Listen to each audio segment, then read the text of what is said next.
Hello, this is Craig from bitsbox.co.uk. In this video we are going to look at the Khorne Daemonkin book. Now I don't normally do Codex reviews or anything like that, but as I'm a massive Chaos player, I've been quite excited about this book, so we're going to have a quick look through it now. Now I've only had the book for a few hours, it literally just came out earlier today. So I've had a quick look through it, so I sort of know roughly what's in it. So let's have a look through. So actually I'll start with the front cover because I think this is a beautiful Codex cover. It's probably one of my favourite of all the new Codexes, and I love the new Codexes. I think the covers on them are just beautiful, and this one's no exception. So I really like that. So let's open it up, and there's quite a fair few new bits of artwork, which is quite nice. So of course you have your contents page. Some nice HD pictures of models, as you'd expect in every GW book. So a bit of fluff. There's some Khorne fighting some Eand and Eldar, which is quite cool. Some more artwork here, which I believe is also new, with some fluff. Obviously I'm not going to go into too much detail about all the fluff because I haven't read through any of it yet. I've only just had a quick flick through this book, as I said. There's some more nice new artwork. It's interesting that the artwork styles sort of vary throughout the book. Obviously there's different artists who work on the art. So here we have a little sort of Khorne organisation. Aim for Khorne Legions. As Slaughter Cult, little organisation. And you'll see more of these in detail when we go into formations. So this section is called Bloodsworn Hordes. Now in this book it doesn't really focus on World Eaters as such, it just focuses on different sort of Khorne Chaos Legions. So you've got the Skull Swarm, Wrath, Brazen Beasts, or Brazen Beasts, Harvest, Eight Scarred, and the Blood Gorged. Some examples of their colour schemes are further in the book. And then of course you've got a little timeline, as you get in every Codex or GW book. There's always little timelines of little things that happen at different parts of history. So now it's just bits of fluff on the units in the book. So we've got Chaos Lords, Demon Princes, and your Bloodthirsters. I really like this piece of artwork here. You see that a bit better if I lift it up. It's a really nice piece of artwork for Demon Bloodthirster. Got Bloodletters and Heralds, Chaos Space Marines, and Possessed. It's interesting that Possessed are in the book. Well, I suppose you would expect they would be Berserkers. We don't have anything like Havocs or Obliterators in the book, which I think is probably right fluff-wise. Chaos Terminators are in, and Blood Crushers. Well, there's Chaos Spawn and Cultists. Warp Talons and Raptors. And there's Chaos Bikers. I quite like the sort of the Khorne Chaos Biker piece of artwork down the bottom here. That's quite cool. And there's Hell Brutes and a little bit on tanks. And a page here for Defilers. And of course Soul Grinders. And again, a nice piece of artwork here, Soul Grinders smashing an Ultramarine Rhino. That's pretty cool. And lastly you got your Forge Fiends and your Molofiends and a lot of Skulls. And as you expect, there's a lot of war in this book. So here's some Khorne Legions for Skull Swarm. As you expect, they're all going to be mostly red. Up for Wrath. Now I did see some pictures of some Bloodletters, might have been in the last White Dwarf, where they sort of go into black to red, which is quite interesting. I've got the Brazen Beast again, just a very dark red. And the Harvest. I really like the squad markings on these guys, I think they're pretty cool, something different. I've got the 8 Scared. And the Blood Gorge. Now, like the Blood Angels, a lot of successor chapters are still mainly red, which is sort of understandable, but I'd like them if they'd have mixed the colours up a little bit. Maybe have some what are like more predominantly black or something, at least. But, of course, you can just make up your own. And some more nice high-def artwork. Now, I look at the Terminators and see like they've got the turquoise in, which is very similar to some of the Crimson Slaughter models, so it'll be interesting to see if they've used any Crimson Slaughter in here and just having them as Khorne. There's a nice army here using one of the different Khorne Legion colour schemes. You see there's a bit of black in there. And it's quite interesting with Fleshhounds, and we'll see them again later in the book. They're on what appears to be the 50mm bases, and the Berserkers are on the 32s, as is the Herald. Whether they get reboxed like that, I have no idea. We have some more models here.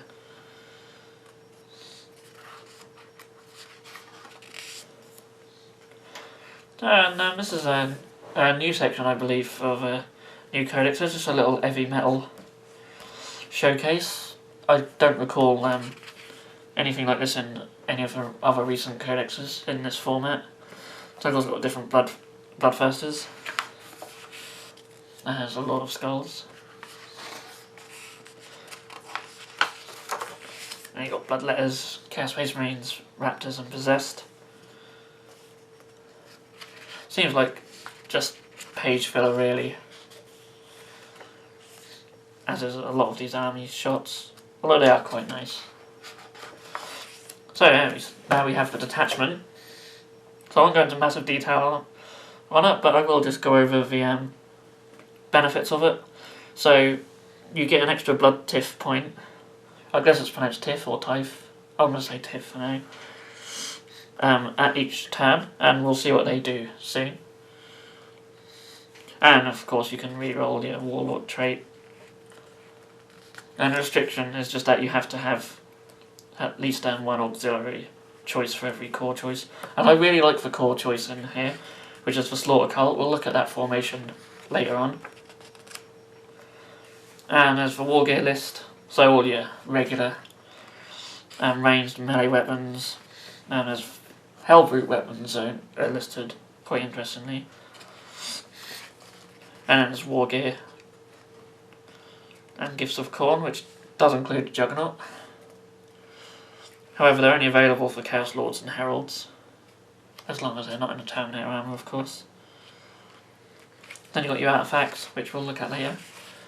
So now we just go through the rules for each model, and they're pretty much just the same as what you get in Chaos Space Marines and the Chaos Demon books. So you've got your Herald, the Blood Throne, Skull Taker, and of course the new Bloodthirsters, so your regular one's still in there. Now it's interesting, I'm just going back, that Skull Taker's in here and Can't Betrayer isn't.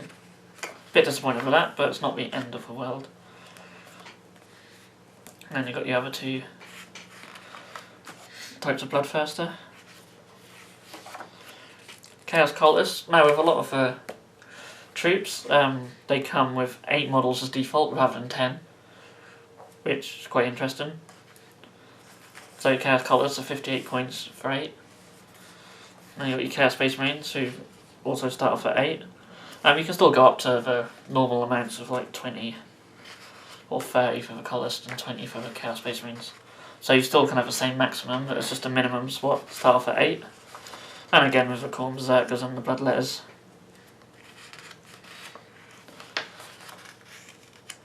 The Possessed, they just start off on a squad of 5.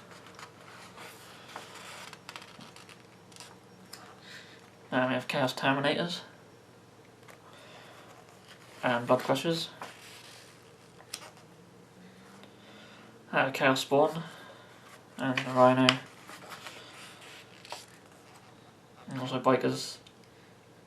And another thing to mention is that with all these like just regular Chaos units, they all come with the Mark of Khorne as standard. So there's no Undivided, it's just everything's Khorne, which I suppose you'd expect in a Khorne Codex. Again, flesh hounds on the big bases. Of course, the models themselves are quite expensive, so I won't be buying any to find out whether they're going to start coming with the bases. And the Raptors and Warp Talons. And the Helldrake's in. As well as the Land Raider, of course. And your Forge Fiend and Maul Fiend. The Defiler and Soul Grinder. It's quite interesting to see them side by side in a Codex.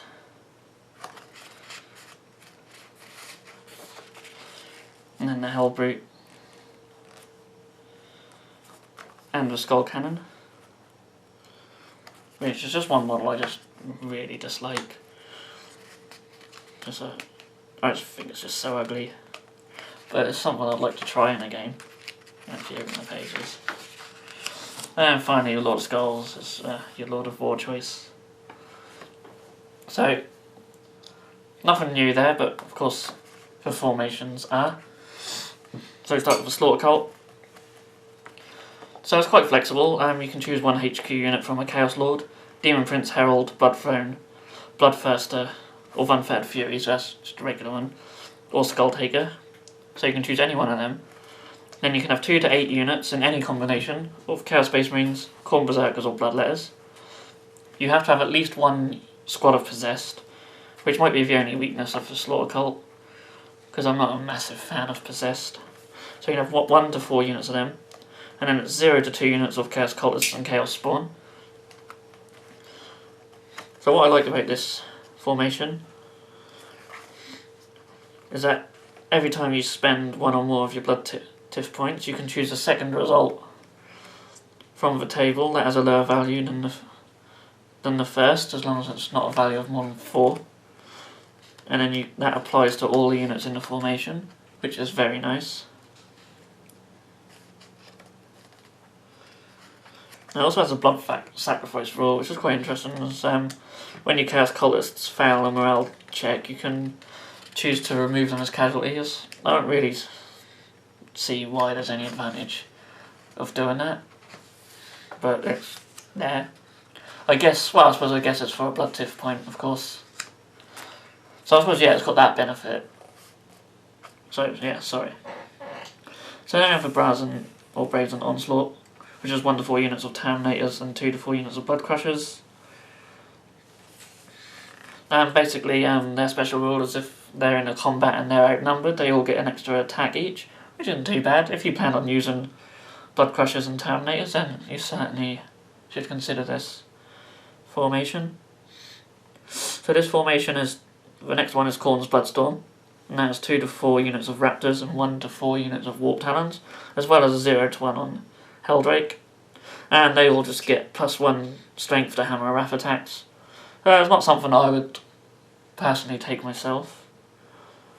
The Helldrake, also gets +1 strength to its Vector Strike, which isn't too bad, I suppose. But I wouldn't take the formation just for that. So then we have the Gore Pack, which is 2 to 4 units of Chaos Bikers and 1 to 4 units of Flesh Hounds. The Flesh Hounds all get Hammer Wrath, which is quite nice. And the Chaos Bikers all have Shred when they do their Hammer Wrath attacks. So again, if you're considering taking some Bikes and Flesh Hounds, then that's certainly a decent little formation there. Then we have the Charnel Cohort, which is basically your demons. So you can have 1 HQ unit of either a Demon Prince, Herald, Blood Throne or Skull Taker, and then 2 to 8 units of Blood Letters, 1 to 4 units of Flesh Hounds, and 1 to 4 units of Blood Crushers, as well as 0 to 4 Skull Cannons. Okay, so some of the benefits you get here is for HQ units in Deep Strike Reserve, then you can re-roll your reserve rolls when you bring them in, and any unit that comes in within 6 inches of him, even if they come in on the same turn, do not scatter from Deep Strike, so that's not too bad. And enemy units have a -2 penalty to their leadership when you cause fear. So again, if you've got a Khorne Demon army, then it's probably worth taking this formation. Get a few little bonuses there. And everything has counter-attack as well.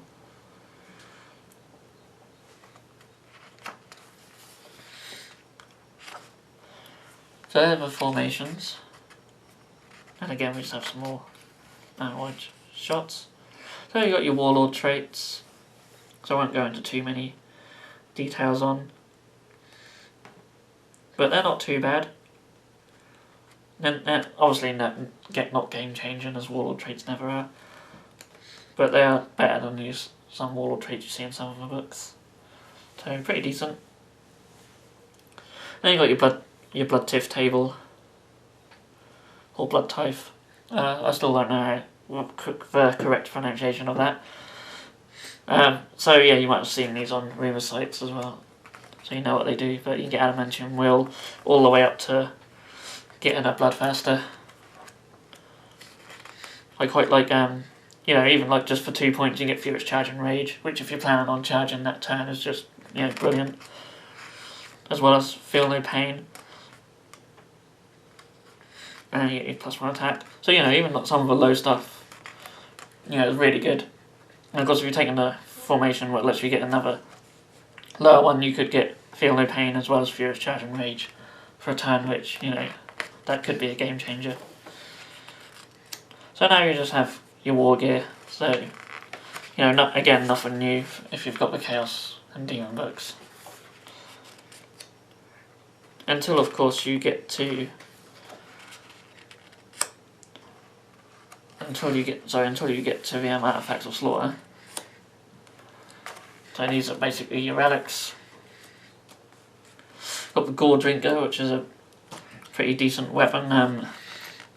The more stuff you kill, the better it gets. So you can get extra strength, you can get rampage, you can double your strength if you kill 5 to 7 models or take 5 to 7 wounds.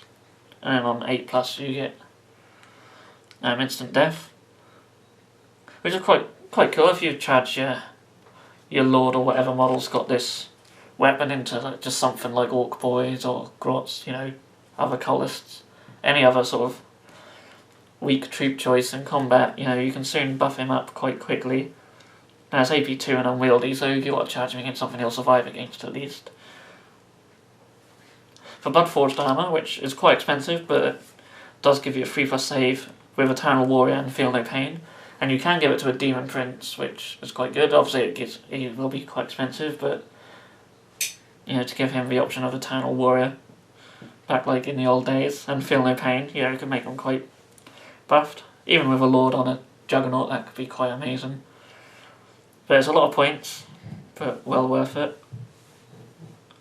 And there's a few other relics in here. So the Brazen Rune gives you adamantium will, and once per game you can make any enemy sight within 24 inches get Perils of a Warp on any double, which could be quite nice if you plan to go up against a lot of Psykers.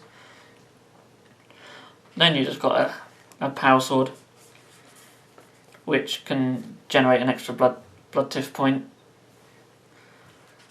As the Skull Helm of Khorne, which gives you the Fear special rule, and also gives you any hit rolls of 6 in combat, gives you an extra attack.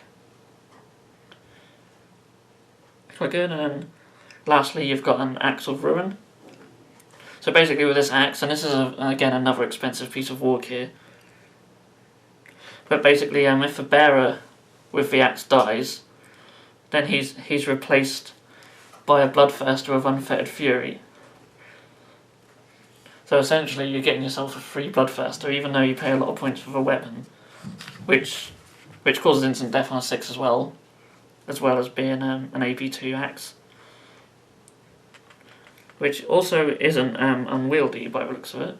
So it's a very decent weapon just on its own, but the fact that when you die you get a Bloodthirster in its place is very powerful. However, that Bloodthirster does lose D3 wounds at the end of every turn, but he does get a vulnerable save against it, just to sort of show that he's just only there temporarily. But that's very cool. So I'm really looking forward to trying some of these relics out. Really, with the relics and the formations, that's what will make and the blood tiff, that's what will make your just regular chaos stuff feel more cornate, and just give you something very different, a very different way to play this army to just your regular chaos. So I'm really looking forward to trying them out. And just lastly, you've got your tactical objectives here, which I haven't really looked through properly. So I'll have a quick look through now. So you've got Khorne Cares Not, which is score 1 victory point at the end of your turn if at least one unit, friend or foe was completely destroyed during your turn. And if 3 to 5 units, friend or foe, were completely destroyed, you get D3 victory points. And for 6 you get D3 plus 3. So it's quite good as friend or foe, so you could charge in some suicide units there just to get a victory point. You got the Altar of Gore, which is 1 victory point at the end of your turn. If at least one enemy unit controlling an objective marker was completely destroyed. And if one of your units controlling the same objective marker are controlling that same objective marker at the end of the turn, you get D3 victory points. So if you were to charge something on a objective marker and wipe it out in combat and claim that yourself, that's D3 victory points. Be quite good. Got Blood and Skulls for Khorne, which is 1 victory point at the end of your turn if at least one character was killed in a challenge. And if that enemy was an independent character, you get D3 victory points, which is quite good. There's Unfettered Butchery. I like how they got very, very cornet names, of course. That's score 1 victory point if at least one enemy unit was destroyed during the assault phase. No surprise that one's in there. Then there's Murder Call. Score 1 victory point at the end of your turn. At the end of your turn, if during your turn at least one unit with the Demon of Khorne special rule arrived from Deep Strike Reserve or was summoned as a result of Blood for the Blood God. So that's an interesting one. If you can get that early on in the game, and you've got some demons waiting to come in, you know, it's just a victory point just for bringing them on the board. I think that's quite cool. And of course you could spend your blood tiff points if you've got them to get that victory point. And then lastly there's the Blood Gods Scorn, which is 1 victory point at the end of your turn. At least one enemy unit was fallen back at the beginning of your turn, or one enemy unit with either the Psychic Pilot or Brotherhood of Psychers special rule was completely destroyed during your turn. So that's the tactical objectives, and then lastly we just have, of course, the summary.